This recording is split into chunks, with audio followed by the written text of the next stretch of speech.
Hello.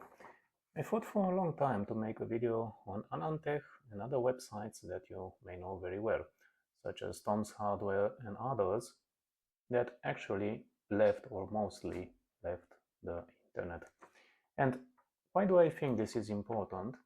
Because first of all, many people will either think about nostalgia or think about YouTube and other aspects as the prime reason things went that way and why they got to be irrelevant or exited the market altogether. But I think this is not important because, as you'll see, there are other aspects that have always been present on the industry, and very few people have the courage to speak about them. And I think this is important in order to settle history as it actually happened. So, first of all, let's look on AnandTech and see what it was all about. As you notice, there was an article that made quite a splash on the internet, The End of the Road, an AnandTech Farewell, that talked a bit about some of the things that went in decades, the start of the website, and how things changed in decades. 27 years, yes, that's a lot of time. The first article that I think was roughly made in 1998, as it looks, by Anand Shimpi, if I remember the name right. And to many of you, it's quite difficult to think how things could get into such a situation, because ultimately everything started from a person that was an enthusiast and later went on and became what probably most of you already know, a website that had its ups and downs just like the industry itself. All right, so first of all, why I do not quite agree about the fact that it's a golden age dawn, or at least not in the way most people think of. First of all, let's go back to 1998 and think how the tech industry was. Many years after the launch of the IBM PC, the market has been booming, and there were lots and lots of computers that were being sold. At first, there were mostly just the likes of IBM and Compaq, but later on, many clones came to the market, and it actually expanded around the world, and the PC got to be the main digital device that just about everyone had or wished. And in this state, there were many companies that try to make a lot of investments and a lot of profit on the market. And this is a key issue because in the 90s, many of them were on the rise. We talk about Intel, we talk about AMD, and many other companies that together made this market possible. Some of them are not with us anymore. Others are part of greater conglomerates. So we don't talk about them in the way we did in the past. One of the major beneficiaries, for instance, of this whole change has been NVIDIA. But it's not all about what happened with these large companies. Many smaller ones had an important contribution. However, as years passed, of course, a lot of money was put on the table. And this is the key issue that nobody wants to talk about, because it actually shows that the market was not served by a media that was genuine in its perspective. Of course, some people tried to maintain some sort of balance, but the essence here is that just about any review site received a lot of products that were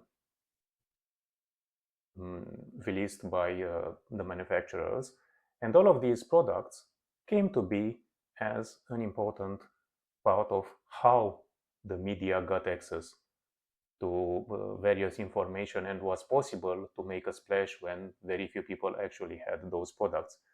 It's a part of the market or a part of the mass media that still stands today. Just that we don't have websites. We have, of course, YouTube content producers that focus on mostly the same things. But the interesting part was that um, before 2000s, there were so many companies that tried to make a presence, and they understood that they had to invest in the media, and this meant that they had to send lots of products to be reviewed, and later to make sure that those products reached the market and made the intended impact they wanted to have. So these are the most important aspect, that there was a lot of money that was chasing the public, and it's all about marketing. And this marketing was directed at the consumer itself, and this meant lots of shows where products were presented, and also a lot of money that was catering towards the mass media, the reviewers, and anyone else that could probably have an impact in the market. So let's look back at 1998 or so. Let's see if I have a perspective on this website, and I think I did. Just a moment, let me get back. Okay, let's search more or less for 1998. I don't know if I will be able to fall exactly where I want.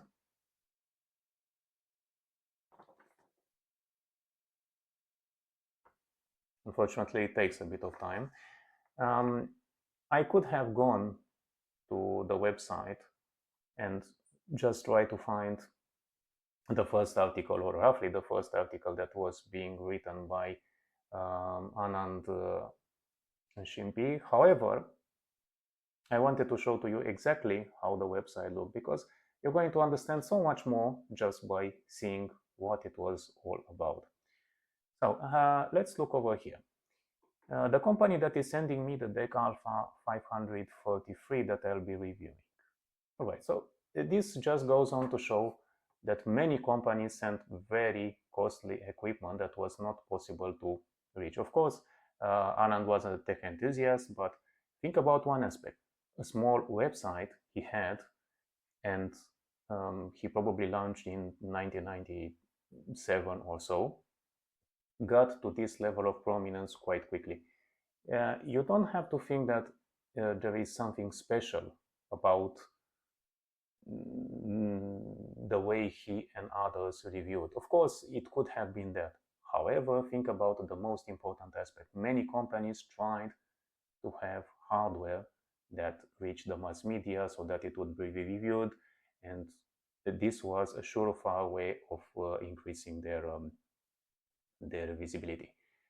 And this is the essential aspect over here. So if you take out this detail out of discussion, let's move to a much more recent point. I don't know, 2043 or 2044, and let's see what changed. Unfortunately, it takes a bit to load the website, but I'm doing this back and forth just to show you some aspects that probably no one would care to present. Of course, they are boring as hell. However, as you notice, most of my video, I think you are fine with that. All right, so let's see. We have processors, we have a cooler review, and a lot of tech news, which means that the actual part of the website that catered to reviews is much more subdued. And actually, if you look a lot, you'll see that coolers, processors, again processors, but these are just news. These are not anything that pertain to actual tests, more or less. And another review for a power supply. As you see, it's kind of bland, or there are very few product categories that are constantly being present over here, and most of them are actually products you may not purchase with a lot of not necessarily ideas, but products that generally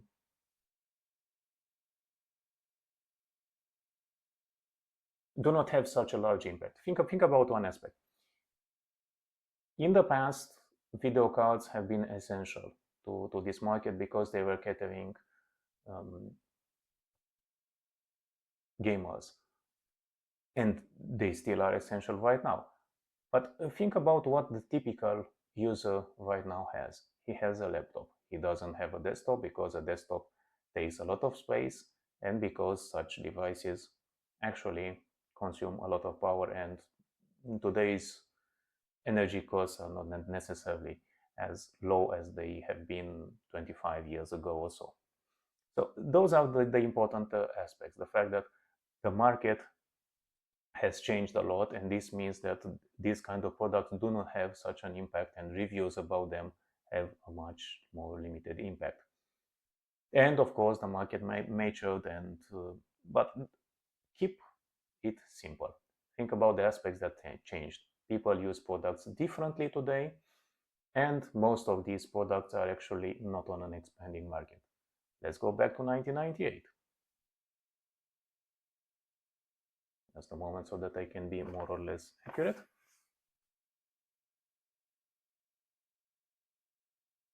Okay, IBM desktop can Opus Total 128V.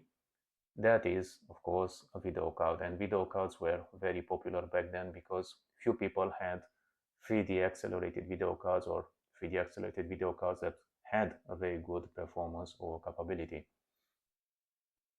So there is a lot of difference between that moment in time and how things are right now. Okay, another post about the processor. Let's see if we can find another snapshot that is going to show us a different perspective. In 1999, which was probably the top for many things computer related. Okay, we don't have.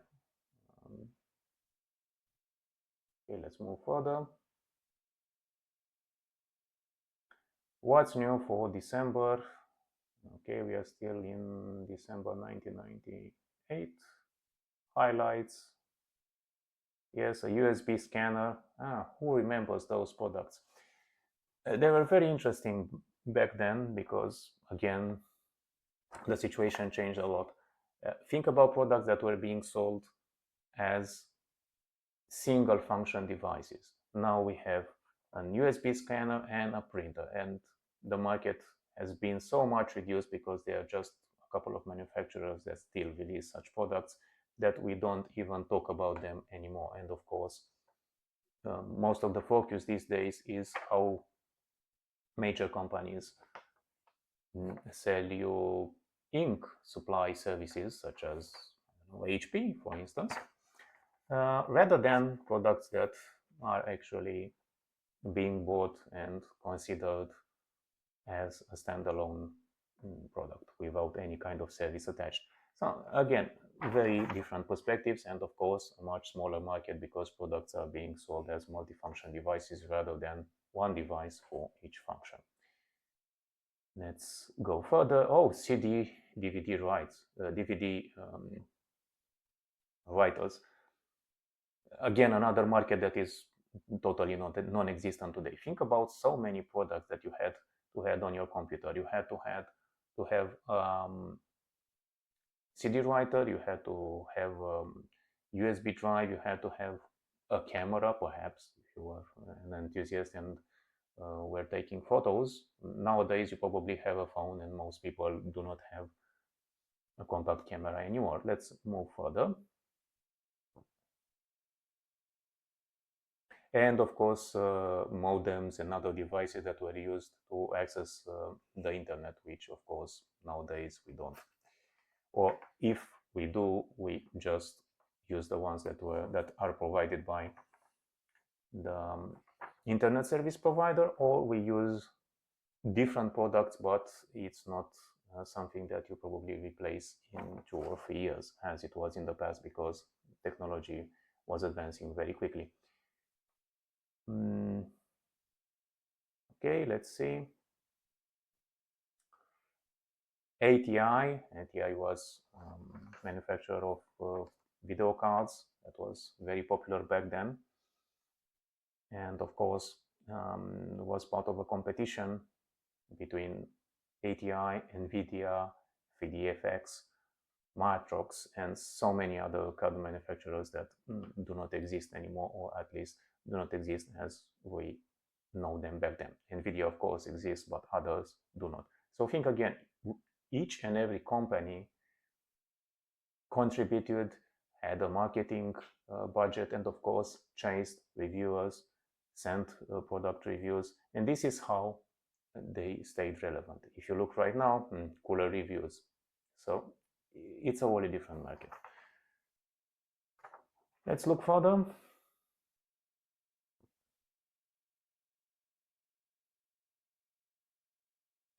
December 1999, okay, weekly feature, the notebook. Think about one aspect. Notebooks back then were a market that catered only to business individuals. They were very expensive, and of course very few units were sold. And when such units were presented to the market, of course they didn't have such an impact as they have right now. Back then, of course, it was almost impossible or very rare to see laptops that had 3D accelerated video card or a good 3D accelerated video card. Most of them just had 2D cards because they were catering to office users. Right now, it's a wholly different market, as seen. We even have gaming smartphones. So yes, it's wholly different. Think about the so many products that were being available on the market. And this, of course, people that had some sort of budget, they could buy them all. And also think about other products that were being manufactured and released on the market. Think about CD players. Think about turntables. Think about so many other products that we do not use today, and most of the digital experience has been quite shrunk compared with what we had back then. Okay, let's move further. 2000s. 2000s is a very interesting moment because we are getting closer to a change of paradigm. Benchmarks are much more important than they were before. Buyer guides and so many other things that changed the landscape. And of course, many distributors got into rebates and so many things we see nowadays and think about as being natural. Back then, they were just much less rare than they are today. And why I mentioned specifically benchmarks, because it was a moment when, well, there was a moment. Yes, very interesting. But I don't. Okay, so back in 2000, a lot of interest was placed towards benchmarks, and benchmarks were a way to differentiate products because there was already a lot of competition. It was used for CPUs, it was used for video cards, and it got into a very heated match that was present up to, I think, around 2002, 2003. And this meant that many video card manufacturers have been investing a lot of money in order to look good on such benchmarks because they noticed people started to be attentive to them. And that is, of course, the moment most of the media, which included AnandTech, Tom's Hardware, and other websites, were very interested in making a splash. Okay, here there is a mention about standard that was just starting to be present on the market, the 80A66, which was a storage interface that was present on some main boards. Nowadays we would talk about SATA 5 or some other standard, but nothing that would have such an impact. Again, most of these extreme speeds do not translate today into a massive advance by contrast with how they were back in the past, because the performance was quite low. Okay, let's move further.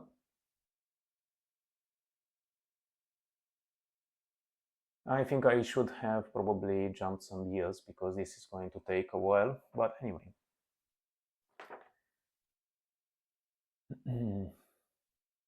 Yes, I think I will do just that. So it's another motherboard being benchmarked as I see. Main boards were very important, and there were many manufacturers that cater to this market. Nowadays, you have to incorporate specific set of chips on the market, and you have to cater to a particular manufacturer. So things are much more restricted than they were back then in terms of production time and of course sales. Okay, let's move to around 2000 something, let's see, 2005. Because just in about 5 years or so, the market changed completely. And what I wanted to show to you is the next stage, the tech insights. And I think I've got it quite well. So if you look over here, interviews. Yes, interviews were a very important part of this new stage, because most websites gained prominence by featuring stories that were interesting about a changing market. And of course, as reviewers gained prominence, they were also invited to many events, and this is how such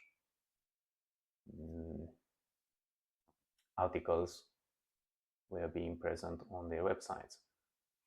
So interviews about technology. And of course, this went on for about 10 years or so, I think, because by 2015 they were present at the most important shows. They were even having previews with products, I don't know, from video cards to processors to storage unit, laptops, just about anything a specific manufacturer wanted to show. And of course, if at the beginning they were just present on some tech companies, later on they also got into the large manufacturers such as Dell, Apple, and others. So it's a wholly different perspective than what was present back then. Let's see, 2020, no, I want to go to 2015 because there is still, okay, this page is not available. Let's see if I can, no, let's see if I can go back to the main page and then switch to 2015. 2018, 2015, I think this will do.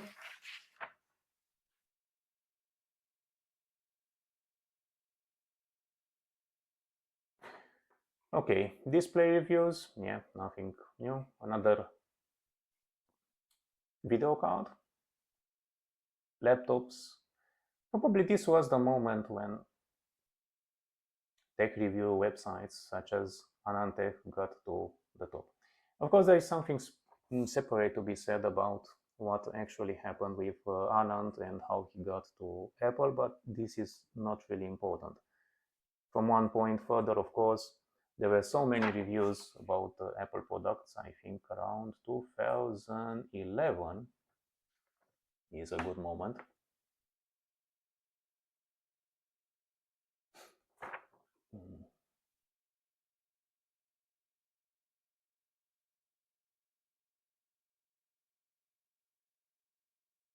No, probably 2014. There was a time when Anand Lal Shimpi made a lot of reviews and coverage for Apple products. I think right now we are getting closer to that point. Why I wanted to mention that, because many people that gained a lot of prominence actually exited the market before 2015 because they knew they had a very good position and they later want to use that to their advantage. Of course, I can partly understand. I don't have to be someone that can think about, I don't know, a totally altruistic perspective on the market. However, think about those changes.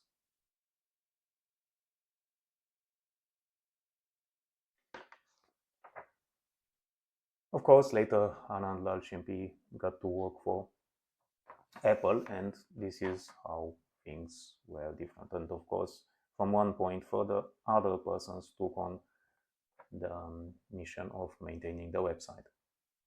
However, as with Tom's Hardware, there were so many things that changed in the market. So by 2016 or so, I think inertia was the most important element. And this is how so many things actually changed shape.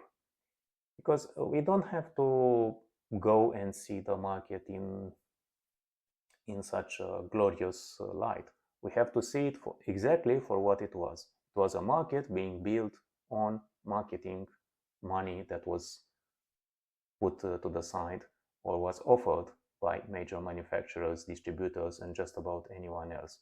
When this source more or less dried up, of course, the market for mass media review websites was actually losing ground. And the same aspects that helped this market gain prominence were now no longer present. So let me get back to 2020, and probably I will go on the main website. 2020, yes, I can go to 2020. Let's see, 2020. 3D Mark for Android, yes, this was the moment when,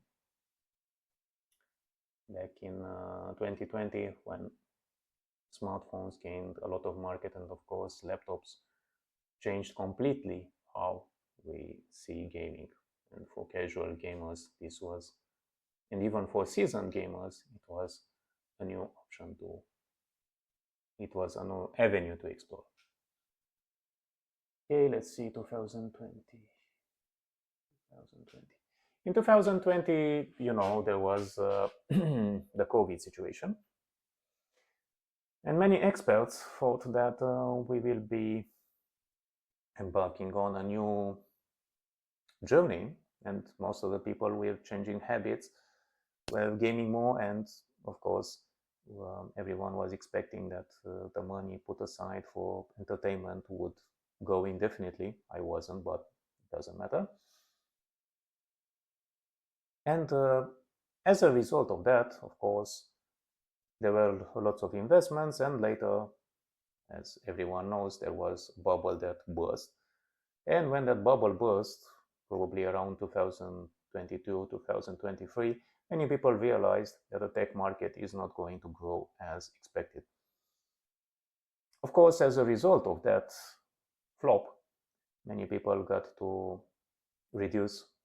to think about reducing the budgets allocated towards marketing.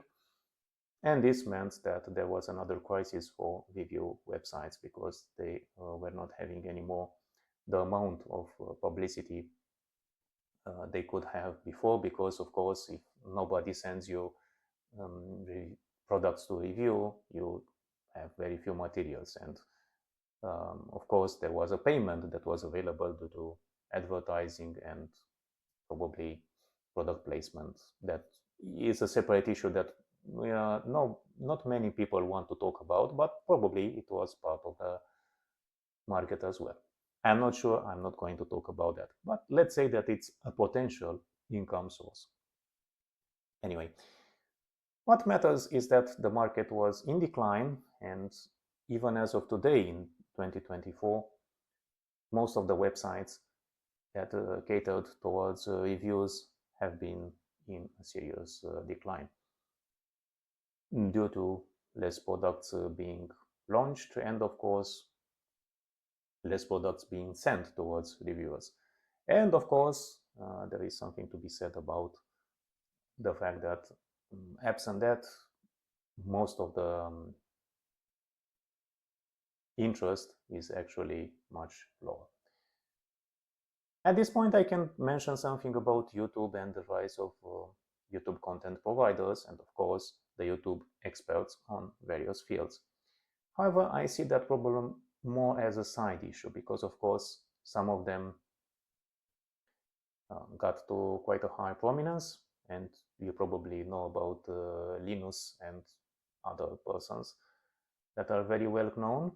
However, this doesn't matter as much because the market is actually lower, and just because they created videos doesn't mean that the traditional market would have been affected in any way, even if people, of course, have a much more serious inclination today towards viewing videos rather than reading text and seeing photos. But this is altogether another issue because in a shrinking market, anything that can make a lasting impact is going to be much more better positioned to remain. And in this case, of course, websites are having a small disadvantage, but the major problem still remains the fact that marketing funds are actually lower.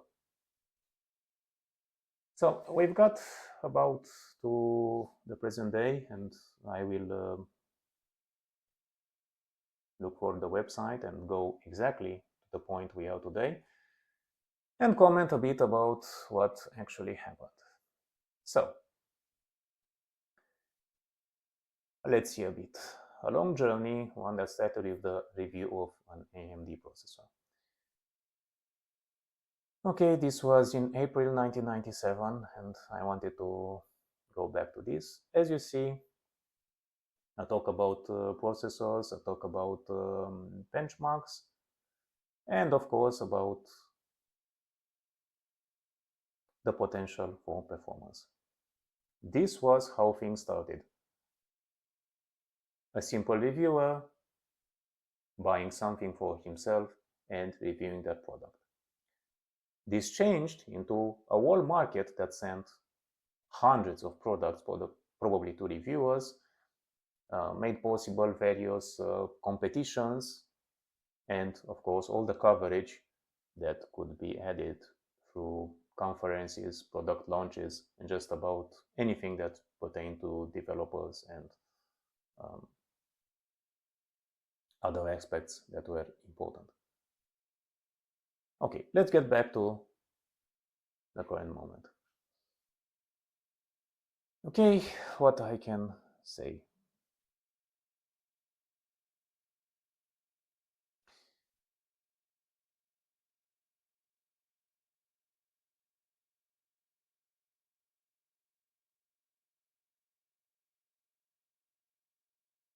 In 2019, probably the moment close to the sale of AnandTech.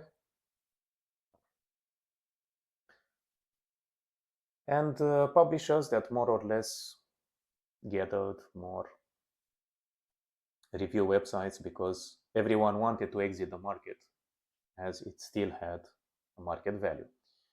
In this case, I think not only AnandTech's website, I think that Tom's Hardware was also sold at one point to a publisher. I don't remember the names, but it's not important.